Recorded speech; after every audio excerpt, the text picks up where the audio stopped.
Deixa eu também fazer uma pergunta, é a sua primeira vez aqui, o Aldo já esteve em outros programas com a gente. Queria que você falasse quem é Renan Santos, se apresentasse também para o público que ainda não te conhece, mas também, de certa forma, que propostas também, 2, 3 prioritárias que colocaria à mesa. Bom, de fato, é minha primeira vez aqui, queria agradecer a Band, agradecer todo o time presente, agradecer ao Aldo. Bom, meu nome é Renan Santos, tenho 42 anos, nasci em São Paulo, sou de uma família de classe média, sou um dos fundadores do Movimento Brasil Livre, participei das manifestações que redundaram na queda da Dilma Rousseff, lutei, à época, pelo apoio à Operação Lava Jato, que depois foi demonstrada, vamos dizer, como uma operação útil no combate à corrupção, mas que foi desmontada a posteriori pelo senhor Jair Bolsonaro, sua família e o STF. Com base na luta que nós tivemos, não só contra a corrupção, mas na luta por um Brasil mais livre, um Brasil em que trabalhar e produzir, em que andar na rua livre do crime organizado deveria ser uma premissa, eu entendi que nós não deveríamos ser apenas um movimento, mas sermos também um partido político. Com base nisso, fundamos um partido Missão, o último e mais jovem partido, fundado agora no final do ano passado. E o que nós defendemos, né? Começando até com um diagnóstico, acho que é um problema de falta de imaginação no Brasil. O brasileiro, ele perdeu tanto a esperança em si próprio, que a gente sequer consegue se imaginar como o que nós deveríamos ser, que é uma das 5 maiores nações do mundo. O Brasil nasceu para ser uma das 5 maiores nações do mundo. E o objetivo nosso, até por isso o nome do nosso partido é Missão, é em 30 anos colocar o Brasil na mesa com China, Rússia, Estados Unidos e Índia, determinando o que é importante no mundo. Nós temos território, nós temos população, nós temos recursos, e o que nos falta na prática é imaginação. E aí as propostas dentro dessa imaginação: devolver o território aos brasileiros, retirar o crime organizado das áreas que ele hoje ocupa, fazer uma reforma fiscal acompanhada de uma reforma de competitividade para permitir que empresas se instalem no Brasil e que o brasileiro tenha a possibilidade de ganhar dinheiro, gerar empregos de maneira livre, fazer uma reforma que eu chamo de lei de responsabilidade gerencial, que torne os prefeitos de fato amigos de políticas públicas que funcionem e não como meros administradores de emenda, como acontece em todo o Brasil e mantém regiões inteiras do Brasil. Eu visitei o Maranhão para ver isso, como um lugar que trata o povo como animal, administra emenda apenas para fazer desvio, mantendo um IDH baixíssimo. Então, esses desafios, esses 3 que eu elenquei, são os desafios que o mandato nosso, caso aconteça, vai mudar o destino do Brasil. A gente pode colocar aí uma questão específica e concreta e muito grave, que é a questão fiscal. A pergunta que eu faço aos dois é exatamente essa: que passos podem ser dados visando uma disciplina fiscal que permita que os juros comecem a cair? Porque o Brasil vive esse drama, as empresas vivem isso, os consumidores estão endividados. Por quê? Tem o juro e atrás do juro tem a questão fiscal. Que posições objetivas os senhores têm para combater objetivamente isso? Quer que eu começo, Aldo? Eu acho que a gente tem que começar com uma reforma fiscal na área da despesa. Nós temos, a experiência internacional mostra que o controle de gastos no longo prazo, ele cria regimes fiscais mais funcionais e que conseguem segurar a curva da dívida. O nosso deputado federal, Kim Kataguiri, ele produziu uma PEC junto com os deputados que faz um controle justamente dessas despesas e que é muito enfática e é muito rígida. Essa reforma, ela endereça não só privilégio do judiciário, mas endereça questões como, por exemplo, indexações que envolvem BPC e aposentadoria, renúncias fiscais de lobbies poderosíssimos. Essas renúncias fiscais têm um impacto fiscal gigantesco. Ela endereça questões que envolvem a reforma da Previdência e certos privilégios que existem dentro do regime previdenciário brasileiro e que, caso passe, uma expectativa de em 10 anos você tem uma economia na casa dos 3,3 trilhões. Lógico que todo o Brasil, toda reforma tem algum tipo de mitigação, né? Mas se a gente falar em 3,3 trilhões, a gente fala num controle nessa curva galopante da dívida que a gente tem, e aí a gente passa a falar em redução de taxa Selic, maior espaço discricionário para investimento por parte da Presidência da República, que hoje não tem basicamente espaço para investir, para gastar, e aí sim a gente começa a falar de juros que fazem com que o empreendedor e o cidadão possam, investir mais na produção e o outro construir mais. E aí a gente começa a endereçar outros problemas brasileiros importantes. Aldo. O país vive aquilo que os economistas chamam de voo de galinha, que é o voo curto e o voo baixo.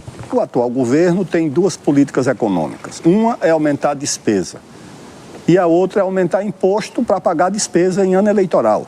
Política de crescimento o governo não tem. O país tem crescimento sofrível, porque não tem como um país crescer com taxa de juros de 15%, que é a taxa oficial. A taxa real no banco é mais do que 20%.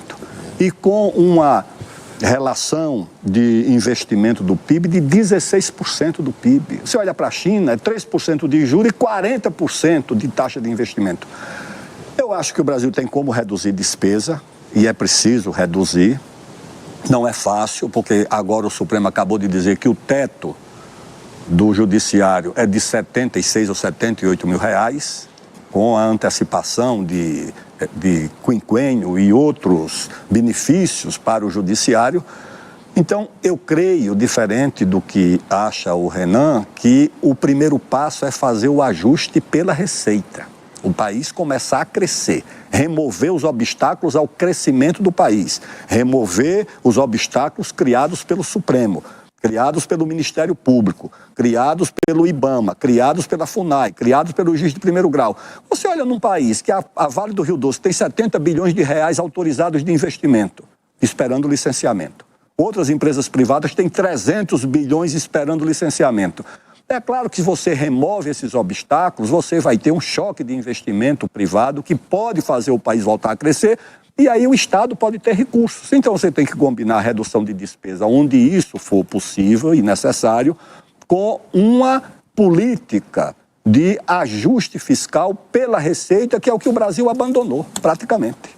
Queria fazer uma pergunta política para os dois pré-candidatos que estão aqui sobre estratégia de crescimento. Hoje, pelas pesquisas, nós temos dois candidatos que dominam a intenção de voto, Lula e Flávio Bolsonaro. Então, queria ouvir de vocês qual é a estratégia que vocês têm de crescimento e aí você mais específica. Perguntar para o Renan como você espera roubar votos mais à direita de Flávio Bolsonaro, já que me parece que para o eleitor do PT é um pouco mais difícil entrar. E para o ex-ministro Aldo Rebelo, pedir para o senhor começar respondendo, o senhor teve a sua carreira política ligada à esquerda e ao PCdoB.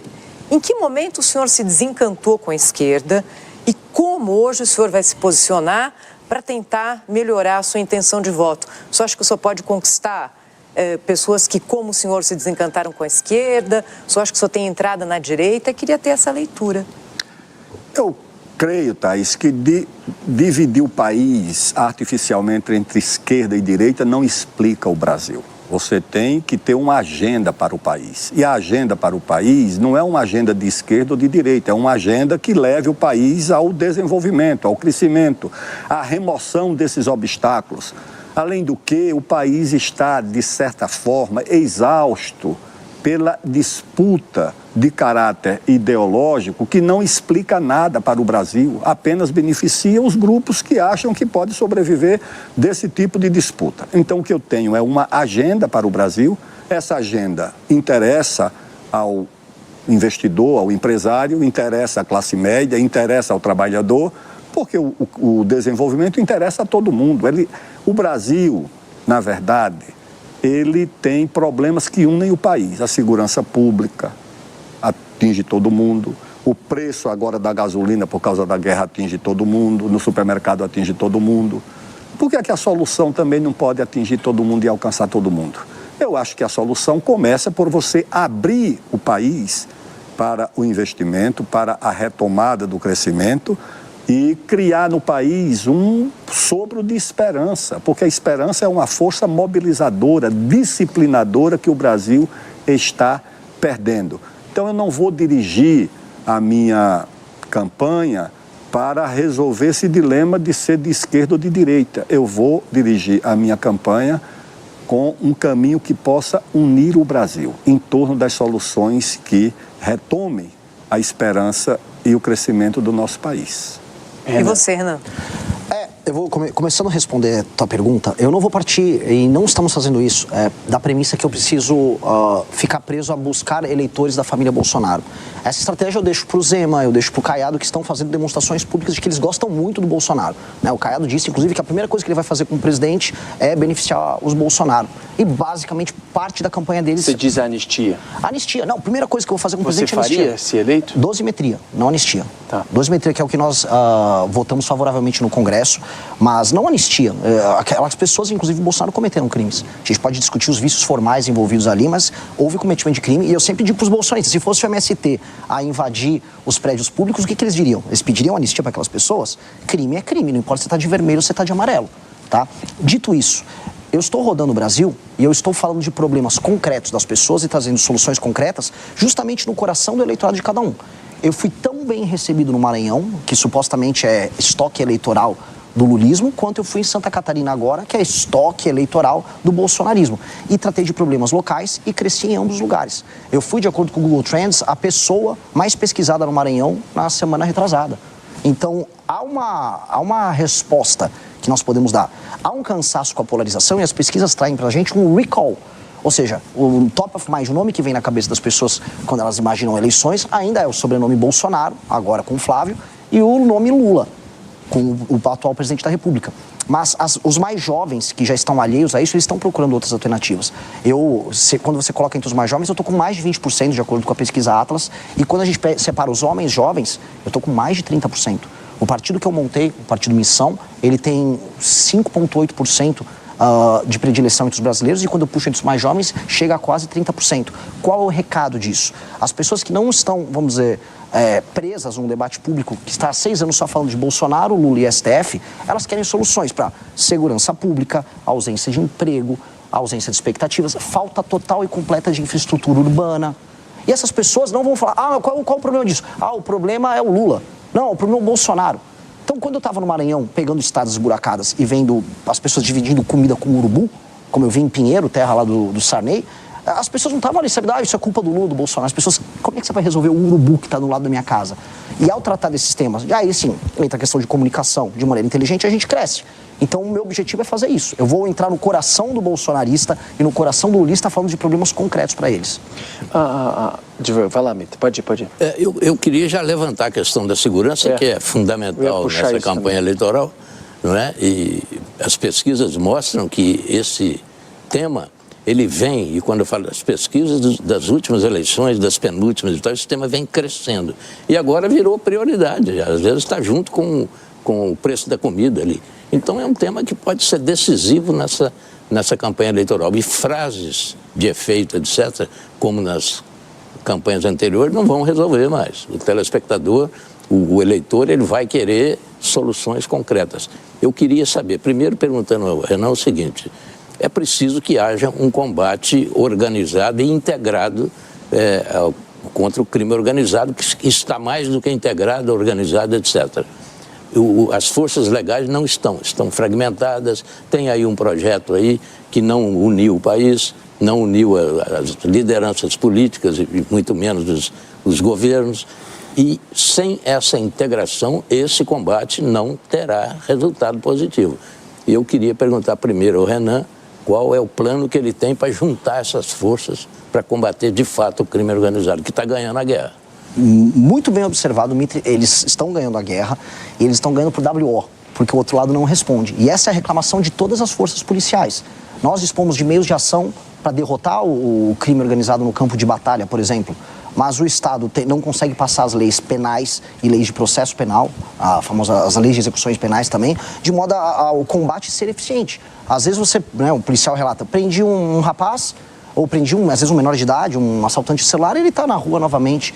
Logo em seguida, houve aquela operação no Rio de Janeiro que foi tão comentada, e logo em seguida o Comando Vermelho permaneceu com o controle sobre o morro.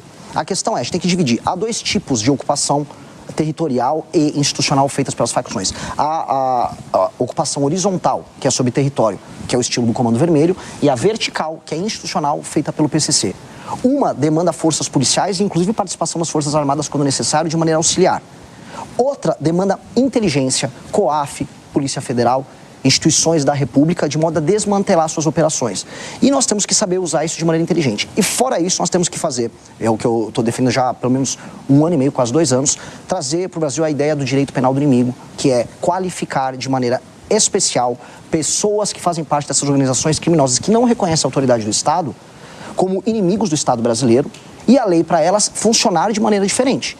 Isso é um instituto que vai permitir que as forças policiais e as forças de justiça nossa tratem estes inimigos do Estado, que são as facções criminosas, como eles precisam ser tratados. Porque hoje eles se utilizam de direitos e prerrogativas de modo a basicamente se manterem alheios à mão pesada que o Estado tem que ter para enfrentar eles e manter milhões de brasileiros num regime paralelo, num Estado paralelo, que retira destes brasileiros seus direitos humanos. Renan, isso que você está falando, quanto se aproxima, por exemplo, do modelo de segurança pública de El Salvador, que é tão comentado hoje em dia?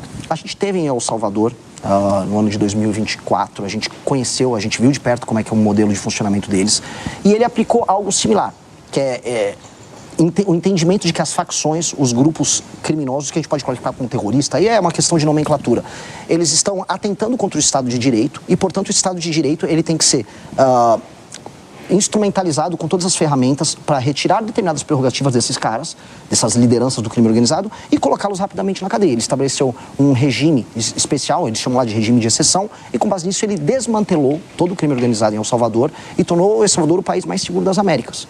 O instituto que ele utilizou dá para ser utilizado aqui e nós podemos utilizar outras estratégias também de combate, dado que a situação brasileira é diferente. O Brasil tem modelos diferentes de ocupação. Um exemplo, o PCC, para falar nominalmente, não estava presente em El Salvador, não havia uma versão do PCC lá. O combate ao PCC vai estar diferente do que eles fizeram em El Salvador. Nisso, a estrutura do Estado tem que ser utilizada de maneira diferente também. Cada caso, cada facção, uma solução. Se curtiu, deixa o like para fortalecer. Se inscreve no canal para não perder nada. Nos vemos no próximo vídeo.